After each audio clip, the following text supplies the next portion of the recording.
रमज़ानुल मुबारक का बाबरकत महीना था। एक छोटे से गांव में हमज़ा नाम का एक नेक लड़का रहता था। वो हर रोज़ा बहुत मोहब्बत और इखलास से रखता था। हमज़ा एक दिन अपनी अम्मी से कहता है, अम्मी, क्या हर रोज़े की कोई ख़ास बरकत होती है?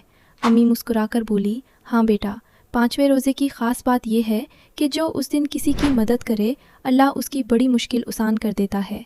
क्योंकि उस दिन 5वां रोज़ा था। इसी दिन हमज़ा बाज़ार जा रहा था तो देखा एक बूढ़ा आदमी रोड पे बैठा हुआ है। बूढ़ा आदमी हमज़ा से, बेटा, मैं बहुत तकलीफ़ में हूँ, मेरे पास दवाई के पैसे नहीं हैं।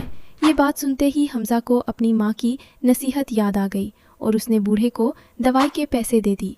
जब वो वापस घर आया तो उसके पास ना होने के बराबर सामान था। वो बहुत परेशान था कि रोज़ा कैसे खोले। अल्लाह का मोजज़ा हुआ और जब हमज़ा अपने घर के पास पहुंचा तो देखा घर के बाहर एक थैला पड़ा है जिसमें सेब, कीले और खाने पीने की कई अशिया मौजूद थीं और एक पर्ची भी थी जिस पर यह लिखा था, ये उसके लिए है जिसने आज किसी की मदद की। हमज़ा की आंखों में ये सब देखकर आंसू आ गए और उसे इस बात का यकीन हो गया कि जब भी कोई किसी की मुश्किल आसान करता है तो अल्लाह पाक उसकी मुश्किल आसान करते हैं।